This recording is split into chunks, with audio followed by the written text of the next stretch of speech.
Wait లాస్లో మనం చెప్పుకునే topic అతి ప్రధానమైనది కన్సిస్టెన్సీ మైండ్ సెట్.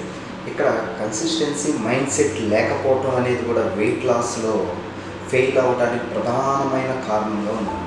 చాలామంది డైట్లు ట్రై చేస్తూ ఉంటారు, స్టార్ట్ చేస్తూ ఉంటారు, ఫాలో అవుతూ ఉంటారు, కానీ మధ్యలో దాన్ని ఆపేస్తూ ఉంటారు.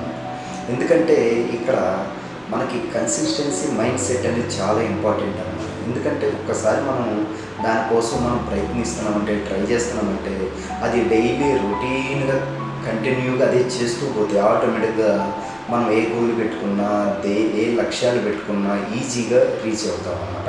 కాబట్టి ఇక్కడ గుర్తుపెట్టుకోవాల్సింది ఏంటంటే, డైలీ మన డైట్ ప్లాన్ ఫాలో అవుతూ, డైలీ వర్కౌట్స్ చేస్తూ, వాకింగ్ చేస్తూ, ఫిజికల్ ఎక్సర్సైజ్ చేస్తూ, డైలీ 7 to 8 hours మంచి స్లీప్ హ్యాబిట్ మనం అలవర్చుకొని ఈ 3 కన్సిస్టెన్సీగా డైలీ ట్రై చేస్తూ వెళ్తూ ఉంటే ఆటోమేటిక్గా మనం వెయిట్ లాస్ అవ్వడం చాలా చాలా తేలిక అనేది గుర్తుపెట్టుకోవాలన్నమాట. కాబట్టి ఇక్కడ ఇన్కన్సిస్టెన్సీ వల్లనే వెయిట్ లాస్ ఫెయిల్ అవుతున్నారు అనేది తెలుసుకోవాలన్నమాట.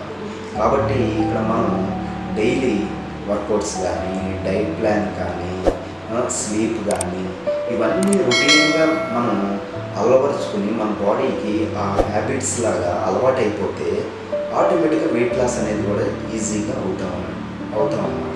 కాబట్టి గుర్తుపెట్టుకోవాల్సింది ఏంటంటే, మనం కన్సిస్టెన్సీ మైండ్ సెట్ అనేది చాలా ఇంపార్టెంట్.